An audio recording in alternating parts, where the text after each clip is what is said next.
دکتۆر سپاس کە لەگەڵمانای ئانجی کۆبوونەوەکە چی بوو کێبوونەوانی کە بەشدار بوو؟ الحمد لله والصلاة والسلام على رسول الله. سرتاوانی کە بەشدار بوون کۆمەڵێک لە زانایانی ئەهلی سونە لە مەجموعی فقهی عێراقی و لە تێگڕای پارێزگاکانی تری عێراق وهروەها لێرەش لە هەرێمی کوردستان کە ئێمە لەگەڵیان دانیشتین. هەدەف لەم دانیشتنەش و ئامانج تێیدا چی بوو؟ لە نزیکەوە ینی لێکۆڵینەوە و دیراسە و مشاوەڕە بکرێت سەبارەت بەوەی کە چۆن بتوانین زانایانی ئاینی لە ڕوانگەی خۆیانەوە خزمەت بە دین و بە میلەت بکەن. بێگومان هەر کەسە لە ڕوانگەی خۆیەوە و لە پێگەی خۆیەوە و بە جوێرەی تەخەسوسی خۆیەوە پێویستە لە سەری و ئەرچی سەرشانیەتی هەوڵدا خزمەتی مسلمانان کە خزمەتی میلەتەکەی وڵاتەکەی بکە.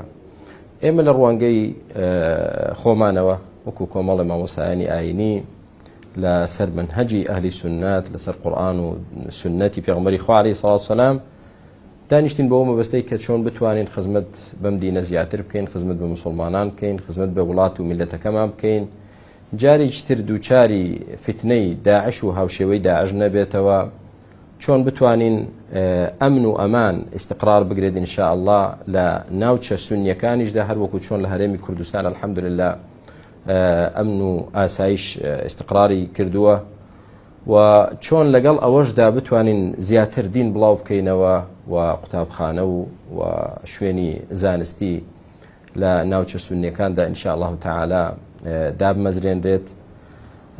بەگشتی بەوە هاتبوون کە حقیقەتەن ئیستیفادە لەو تەجروبەیە بکەن کە لە هەرێمی کوردستان هەیە کە الحەمدولله خوای گەورە بە دووری گرت لە فتنەی داعش و لە داهاتووشدا کە فتنەی تر پەنا بەخوای گەورە کە سەر هەڵبدات چونکە تا ئینسان لە ژیاندا بێت فتنە لە دوای فتنە دێت.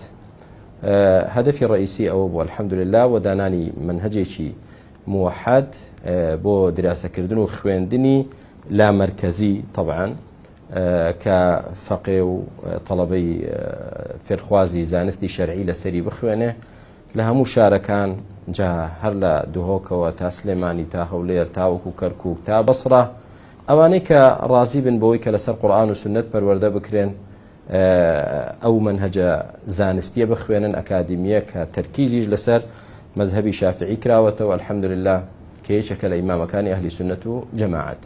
مەڵێ دکتۆر ئەوقاف و یەکێتیە زانایان ئاگادار و بەشدار بوون دەجوبیناوەدا؟ وەکو بەشدار نەخێر چونکە ئەمانەی کە ئەمڕۆ دانیشتبوون زانایانی ئەهلی سونای پارێزگاکانی عێراق بەغدا و تێگڕای محافەزەکان وەکو لایەنی حکومی و ڕسمی نەبوون تاوەکو لایەنی ڕسمی و حکوومەتیش داوەتکەن. ئەمە وەکو ئاگاداری بەڵێ من وەزیری ئەوقافی هەرێمی خۆمانمان ئاگادار کردوتەوە و ئاگادار بوو کە دانیشتوین و بێگومان ئەسڵی کۆنفرانسەکەش کە لێرە کراوە 2 ڕۆژە لە هەولێر بێگومان بە ڕەزامەندی و موافقەی جیهاتی حکومی بووە. مامۆستا پێتان وایە کۆمەڵگا لەم قۆناغا پێویستی بە چ جۆرە گوتارێکی ئاینیە ئێستا؟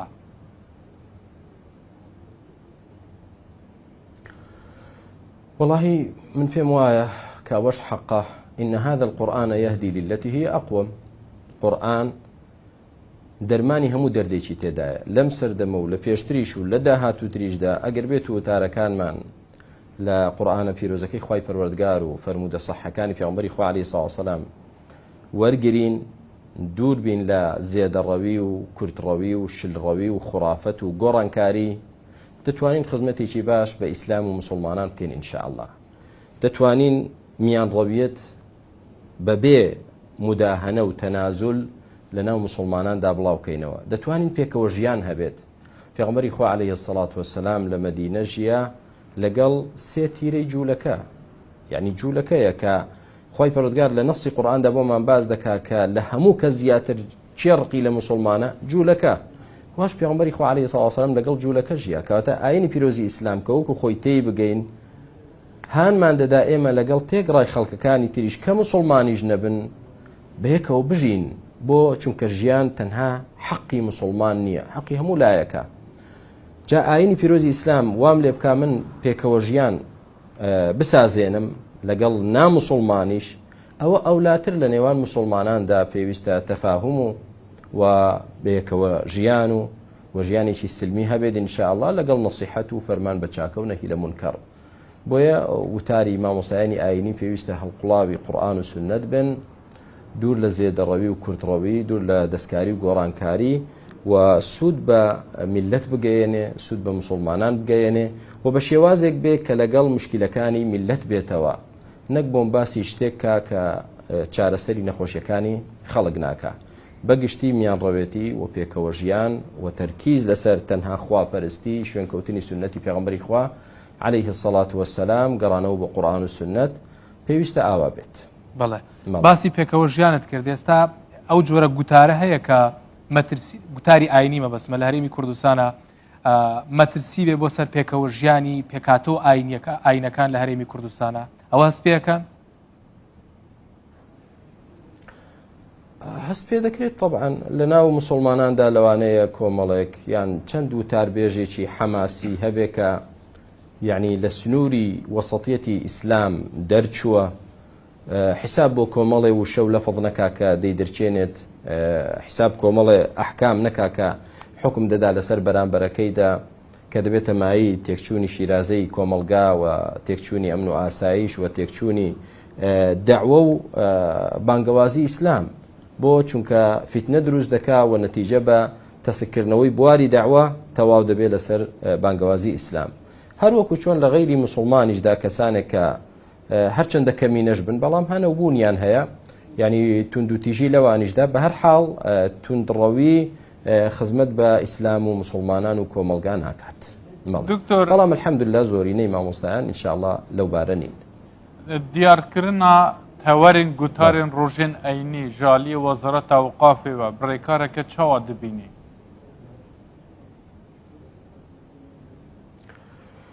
وەکو دیاریکردنی بابەت نەک ناوەڕۆکەکەش هەموو بۆ خەتیب بنووسرێتەوە و وتاربێژ تەنها خەریکی خوێندنەوەی وەڕقەیەک بێ لەسەر مینبەر. ئەگەر خوێندنەوە بێ یعنی هیچ تامی تێدا نامێنێ، ئەو کاتە لە جیاتی مامۆستایەکی ئاینی بنێریتە سەر مینبەر، هەر کەسێکی تر بەس خوێندەواری هەبێ بینێ لەسەر مینبەر و بڵێەوە کتابێکی حازرە بڕۆ بیخوێنرەوە، ئەوە ڕۆڵی مامۆستا نامێنێ. بەڵام دیاریکردنی تەوەرەکان، عنوانەکان، بابەتەکان لەلایەن وەزارەتی ئەوقاف لەلایەکەوە سوودی هەیە بۆ خەتیبەکان، چونکە لەوانەیە زۆرێک لە وتاربێژان بە تایبەتی ئەوانەی کە تازەن کێشەی گەورەیانەوەی نازان باسی چی بکەن. جاکە لیژنەیەکی حەکیم و دانا هەبێت لە ناو وەزارەتی ئەوقاف، یعنی سەیری کێشەی کۆمەلگا بکات، باس لە شتێک بکرێت لەلایەن وتاربێژەکانەوە کە چارەسەری مشکلەکان دەکات، ئەوە کارێکی باشە، بەڵام مڕونەتیش هەبێت طبعاً و مناسبەتیش هەبێ. مناسبەتەکە ئەوەیە کە وتارەکان لەگەڵ ڕۆژگارەکە و لەگەڵ کێشەی خەڵکەکە گونجاو بن، و مڕونەکەش ئەوەیە کە ئیلزام نەکرێ خەتیب تۆ دەبێ ئەوە باسکەیت، نە، لەوانەیە بۆ نمونە بەڵێ بەعام کێشەیەکەیە، بەڵام خەتیبێک لە گوندێک لە گەڕەکێک کێشەیەکی تری بەدی کردو لەو هەفتەیەدا پێویستە چارەسەری ئەو کێشەیە بکە، نەک بڵین ئیلا ئیلزامی تۆ دەبێ باسی بۆ نمونە ڕاستگۆیم بۆ بکەیت، کەچی لەو لاوە تووشی موسیبەتێک بوون پێویستە باسی سەبرگرتن بکرێت. بە هەر حاڵ بەگشتی بە کارێکی باشی دەزانم بە مەرجێک ئەو کەسانەی کە هەڵدەستن بەو کارە مختص بن و بۆعد نەظەریان هەبێ ئینشاءالله دووربین بن و سینگفراوان بن.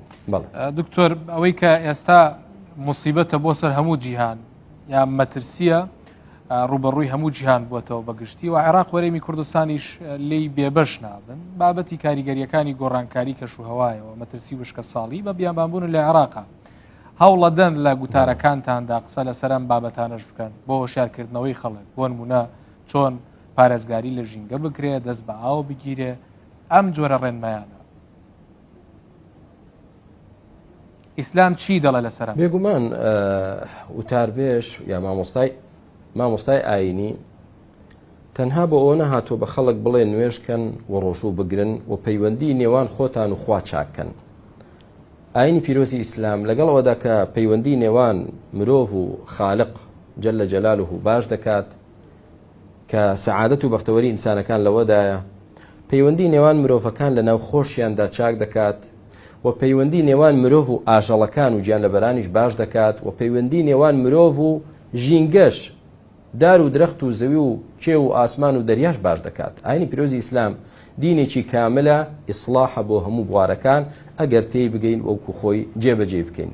ئەنجا لەم بوارەوە کە باستان کرد بێگومان هەر کاتێک کە هەست بە شتێکی وا بکرێ ئەهلی اختصاص طبعاً ئەوانەی کە تایبەتن بم بابەتەوە بێن قسەی لێ بکەن و هەست بۆ مەترسیە بکەن و بکرێ بە بڕیارێک و بۆ نمونە وەزارەتی ئەوقاف تەعمیمی کا بەسەر مامۆستاکاندا و ئەمە کێشەیە کە پێویستی بە وریایی و هۆشداری هەیە. بێگومان مامۆستایان پێویستێ باسیکەن لەگەڵ ئەوەشدا ئەوەکو سەبەبە مادیەکەی سەبەبە شەرعیەکەشی پێویستە مامۆستایان باسیکەن کە بۆچی تووشی وشکە ساڵی دێن، بۆچی تووشی گرانی دێن، بۆچی تووشی بۆ نمونە ناداتپەروەری و گەندەڵی دێن. هۆکارە ڕئیسیەکە چییە؟ پێغەمبەری خوا عەلەیهی سەڵاتو وەسەلام لە فەرمودەیەکدا دەفەرمێ 5 تاوان هەنە ئەگەر بێت و ئێوە ئەو تاوانانە بکەن ئەو 5 عقوبەتان توش دەبێت. یەکێک لەو تاوانانە وما منعوا زەکاتە ئەموالهم إلا ابتلاهم الله بالسنين. هەر کاتێک خەڵکی زەکاتی ماڵەکانیان نەدا، دەوڵەمەندەکان زەکاتیان نەدا، ئەو کاتە خوای گەورە تووشی وشکە ساڵیمان دەکات، تووشی گرانیمان دەکات، تووشی خەڵک بەعام تووشی برسێتی دەکات، تووشی دەسەڵاتداری زاڵم و ستەمکارت دەکات بۆ خەڵک دەوڵەمەند زەکات نادا و خەڵکەکە ڕەحم بە یەکتر ناکە. لەوانەیە بوترێ بەڵێ هەندێک کەسێ زەکات دەدا، بەڵام ئەو هەموو دەوڵەمەندە سەبەلاحەی هەرێمی کوردستان کە لە هەولێر لە سلێمانی لە دهۆکەیە ئایا دەوڵەمەندە گەورە گەورەکان زەکات دەدەن؟ نایدەن. ئەمە وەکو جانیبی شەرعی پێویستە باز بکرێ. خوای گەورە لە قورئاندا دەفەرمێ ظهر الفساد في البر والبحر بما كسبت أيدي الناس. بۆچی وشکە ساڵی، بۆچی برسێتی، بۆچی تینوێتی، بۆچی نەخۆشی بڵاو دەبێتەوە، بۆچی تەفرەقە و ناکۆچی دەبێت؟ خوای گەورە دەفەرمێ بما كسبت أيدي الناس، بەهۆی تاوانی خەڵکە بەرهەمی دەستی خۆیانە. جا هەموو لایەک دەڵێن کەواتە پێویستە مامۆستای ئاینی نەخۆشیەکان دیاریکە، هۆکاری نەخۆشیەکەش دیاریکە و چارەسەریشی بۆ باسکە. نەک تەنها بڵێن خەڵکی نە دەست بە ئاوە بگرن. ئەی باشە کە ئاو هەر نەما ئەو کاتە چی بکەین؟ دەبێ بزانین بۆچی نامێنێ، بۆچی موسیبەت دێ، بۆچی مەشاکل دێ. کۆمەڵی نەخۆشی بڵاو دەبێتەوە لە سەبەبەکەی پرسیارکەین. ئێمە ناڵین تەشخیصی پزیشکی و طبی نەکرێ، با بکرێت لە ڕێگای خۆی لە ڕوانگەی شەرعیشەوە کە ئێمە دەزانین ئەم کەونە خالقێکی هەیە، خاوەنیەتی، هیچ شتێک بەبێ هۆکار ناکرێت. بۆچی پەروەردگار لە شوێنێک گوشکە ساڵی دێنێ؟ ئیلا هۆکارێک هەیە، نەخۆشیەک دێنێ هۆکارێک هەیە. خەڵکی کە هاتو تووشی فاحیشە و زینا و هاوڕەگەزبازی و مثلیەت و نازانم چی و چی بوون ئەو شتە پیسانە، ئەخوای گەورە دەفەرمێ ئیلا خوای گەورە نەخۆشی وایان لە ناودا بڵاو دەکاتەوە کە لە ژیانیاندا لە باوکو و باپیرانیشیان ئەو جۆرە نەخۆشیانەیان نەبیستوە بۆ خەڵکی کە ڕوویدایە فاحیشەکاریەوە. کەواتە پێویستە ئیمام و خەتیب چارەسەری کێشەی کۆمەلگا بکات. جا هەر کێشەیەک بێ، هی ژینگە بێ، هی ئاژەڵداری بێ، هی مرۆڤەکان بێ، هەر چۆنێک بێت. بەڵێ دکتۆر توش هەولێرە بووی میێوانێمەتە مەڵە خوانیە هەولێرێ؟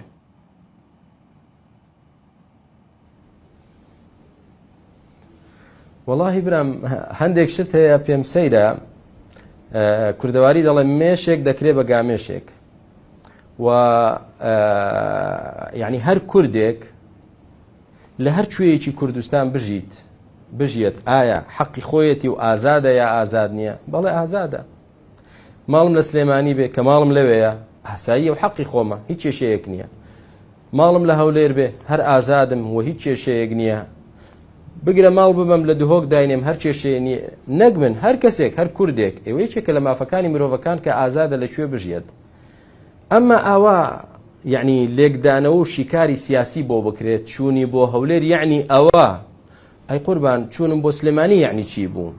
من لە ئەسڵدا خەڵکی بیتوێنم چوار قڕنا باشە کە چووم بۆ تکریت 5 ساڵ 7 ساڵ لەوێ مامەوە ئەوەیان چ مانایەکی هەبوو و 5 ساڵ لە یەمەن بووم ئەمەیان چ مانایەکی هەیە و چەند ساڵە لە سلێمانیم 10 ساڵە ئەمە چ مانایەکی هەیە؟ هاتشم بۆ هەولێر چ مانایەکی هەیە؟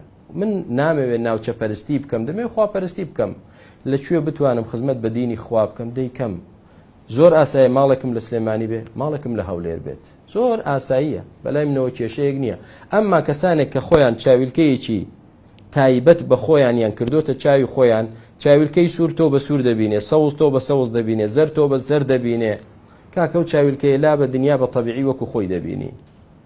وما بينا كمن لسليماني يعني من فلان حزبم كهات ما هولير يعني بوما فلان حزب والله مع عبدي خواي جورين ودشمانوي خزمت بعبدكاني خواب كين بديني خواي پروردگار بكين ودوبارشي دكموا اگر لهمو شاركاني كردستان ماڵم هەبێ و لێی بم زۆر طبیعی و حەقی خۆم و هیچ کێشەیەک نییە گرنگەوەیە چۆن بژین بەو شێوازە بژین کە خوا لە خۆمان ڕازی دەکەین و خزمەتی دینی خوا دەکەین گرنگەوە نییە لەکوێ دەژین بۆیە ئەو برا دەرانەی کە خۆیان بەو شتەوە مەشغوڵ دەکەن ئیسراحەتکەن ئەوە کێشەیەک نییە سەری خۆتانی پێ بێشێنن بەڵێ سپاس بەڕێز دکتۆر عەبدوڵڵەتیف ئەحمەد لە هەولێرەوە لەگەڵمانە بووی.